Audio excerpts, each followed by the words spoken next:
So congratulations. Grabe, grabe. Mas maganda daw to kaysa nung last year. Talaga? So far, di ba? Sabi ko nga, wala na kong question direct na ito ang number one. Sana nga wala na akong question. So far. Direct, paano ba kung sakaling manonominate sa Vice, sa Best Actress o Best Actor? Kasi kanina naririnig ko is missing ng Best Actor. Pero feeling ko, dahil doon sa punya, for Best Actress dapat. Ay, din sa best actor pa rin talaga siya ilalagay. Yun kasi yung patakaran niya sa atin. Pero kahit saan siya ilagay, worth it naman nominate talaga sino. Nagulat ka ba dun sa naibigay ni Vice this year na ibang-iba sa mga ginawa niya in the past? Sinabi ko kay Meme, third day pa lang namin na nararamdaman ko na mas confident na siya ngayon. Siguro dahil ginawa namin yung nakapag-breadwinner na kami, nakagawa na kami sa pelikula. So, nakahasa na siya nung experience na yun. Mas may confidence na siya ngayon. Paano mo na-break yung ganon direct na parang totally i-give ni Vice yung lahat-lahat sa kanya? Ano kasi collaboration talaga namin ni Meme. Nagkakaintindihan kami and then we talk about it. Hindi naman siya magiging open sa akin kung hindi na ako pagkakatiwalaan. So yun yung pinaka-importante. And then nire-respeto ko din siya bilang isang artista ever since I'm a fan. Ever since. So to be able to work with Meme from the very beginning sa akin, hindi siya malaking privilege. Hindi ko siya papabayaan. Ayun yung pinangako kay Meme. Whatever happens, kung gumagawa kami ng pelikula talagang aalaman. Pero direct, hindi ba parang, di ba sabi niyo, hands-on siya sa paggawa. Hindi ba parang na-over niya kayo dahil parang may mga pagkakataong pinakikialaman niyo yung directing niya, hindi naman gano'n. Ano kami, we're very collaborative. I listen to Meme and Meme listens to me. Yun naman ang pinaka-importante. Wala akong ego, wala siyang ego. Ang ginagawa namin, sinisigurado lang namin na maikwento namin ng maayos. Dahil sa movie na to direct, I heard na ready na talaga si Vice na magka-anak. I think dahil sinasama pag-uusapan namin, ang problema lang paano, schedule niya. Marami pa siyang gustong gawin. So, Connection nila direct ng bata, paano yung no, kasi Meme, unang-una si Meme, madali naman siya sa mga bata, di ba? Wala namang problema. Pero syempre nag-workshop kami. So unang araw pa lang nakita ko na yung connection nila eh. So hindi siya naging mahirap. Habang tumatagal, lalong nabubuo yung connection nila. Yung heavy scenes, yung mga heavy scenes, paano nila pinagandaan yun, may challenges? Very challenging kasi nakakapagod siya eh. Dahil nung pinuna namin siya, one shot lahat yun eh. Mukha na lang siyang kinat-cut namin. Pero walang break yun. So, si Meme talaga yung pagod talaga sa mga eksena. Yung bata po, natural acting siya. Ang galing niya, no? Napakagaling. First movie niya din to direct. First movie ni Lucas to. Meron na yata siya mga nagawa, hindi ko alam kung first movie niya to eh. Sa TV for sure may mga nagawa niya. So far ba direct, ikaw masasabi mo na ito yung best film talaga ni Vice na magkakaroon sa kanya? Marami nagsabi, best film niya raw. Sana nga, ayoko namang buhatin yung bangko namin, di ba? Pero sana nga. And masasabi ko lang, mahal na mahal ko yung pelikula. I'm very proud of Vice. I'm very proud of the project that we did. At sana matuwa rin yung mga tao kasi ginawa talaga namin to para sa kanila. Ginawa namin to thinking of Christmas, thinking of the Metro Manila Film Festival. Behind the scene direct, may mga challenges pa kayo na-encounter doing the film. Tulad ng baka you want to share to us. Yung last day namin, inuulan kami. That was the big scene. So nadidelay kami. Hindi ko alam kung makukuha namin. Mabigat yung mga eksena eh. Lalo na yung mga dramatic scenes. So natatapos yung isang eksena na hindi pa nakakawala si Meme sa karakter niya. Nagbi-breakdown talaga siya, as in umiiyak talaga siya. It takes us a while. Tapos yung susunod, mabigat na naman. Nagkataon talaga na pinagsama-sama yung mga mabibigat na eksena. So, yun. Direk, ito maganda manggaling sa inyo, yung lumabas na issue na nagkakaroon daw ng attitude problem si Isnir. So, parang blind item. We wanna clear things about that.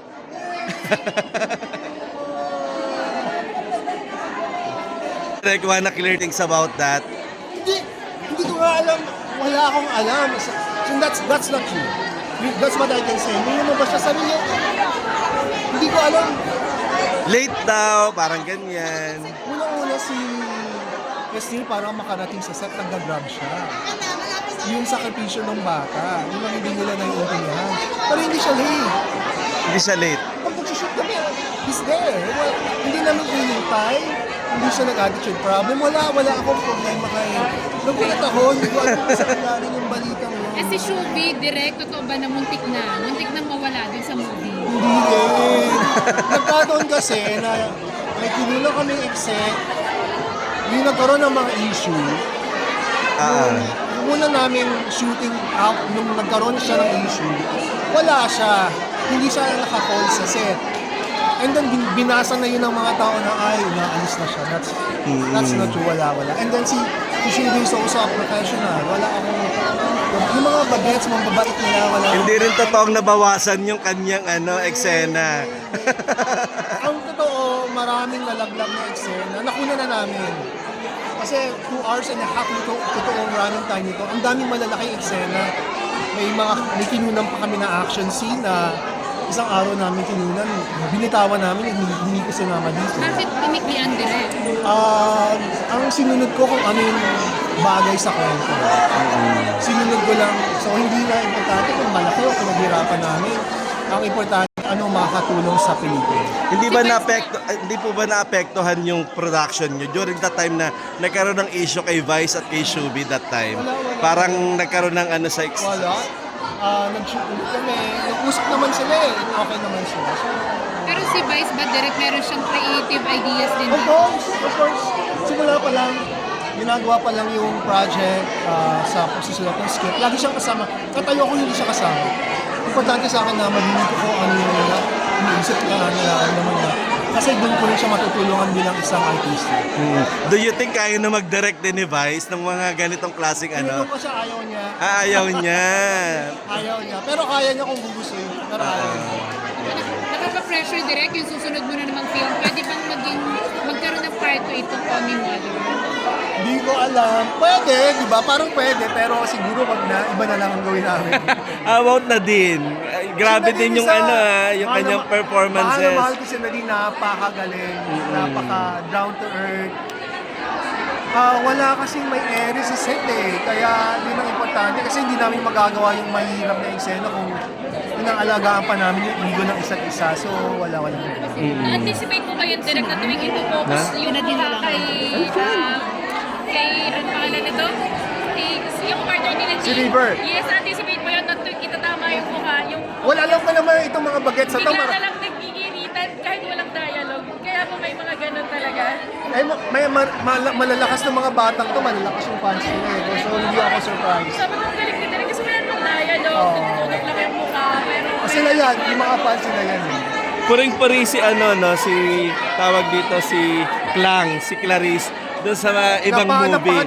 Napaka-natural kasi. Anong nakikita niyo kay Clarice? Magtatagal, kailangan na niyang magbida. May potential siya, Hindi no? lang potential, nandiyan na siya eh. Matagal din naman niya itong hinintay eh. So nandiyan na. And no question about it. Kaya niya na magbida, Oo, sabi she's a niya. star. Kayang-kaya na. Okay. Si Nadine, nakikita niyo rin pong magiging Best actress, oo. Hindi yung kanyang category. I mean, from my point of view, of course, hindi ko alam ang jury, hindi ko alam kung anong taste nila. Alam ko kung ano yung binigay ng mga artista ko. They deserve every recognition and honor dahil pinaghirapan nila na yung roles nila. Direct, nagkausap pa kayo ni Vice kung papipiliin kayo, award ba o blockbuster? Hindi kami nag-usap pero ako blockbuster. Ano naman ang gagawin ko sa award? Hindi naman marami na naman kami ni Memenon. Importante sa Pero si Vice ba, anong sabi niya? I'm sure si Vice, ang pinaka-importante sa kanya mapasaya niya yung mga tao. Kaya naman namin ginawa yung pelikula ko para sa Metro Manila Film Festival. Tradition to ng pamilyang Pilipino eh. Ini-imagine ko yung sarili ko na gusto kong manood ng sine. Ito yung araw na pinag-ipunan ko kasi napakamahal na ng sine ngayon. So kung isa akong papanoorin, gusto ko family movie, mag-i-enjoy yung buong pamilya. So, yun. Direct pwedeng personal lang. I'm glad makita kayong together pa rin ni Direct Chris. Okay. So anong status? Magkaibigan kami. We're best of friends. co-parents kami sa dalawang anak namin. And that's it. Wala na bang chance? Second chance? Second chance? dahil friends naman kayo, wala bang pagkakataon na... Parang we're better off as friends right now. And I appreciate that he's a great parent, he's a great father. And we're great partners. Meron kaming negosyo na pinapatakbo. We're best of friends. So, yun ang pinaka-importante. Buti hindi Mas na- importante yun kaysa yung magjowa kayo. magkasama kayo. Kasi hindi kayo okay, di ba? Kaya buti hindi na-apektuhan yung business. Hindi. We're very professional. Okay kami. We're best of friends. Pero di ba kasal kayo? So nagpa-annul din kayo? May annulment ba sa kanan? Walang annulment. Nagpangsal kami sa New York. Hindi na. Mahabang proseso pa yun. Okay naman kami. Tsaka hindi naman recognize ito sa atin. So, At malay nyo magkaroon pa nga ng second chance. Pinush talaga. Thank you, Derek. Congrats.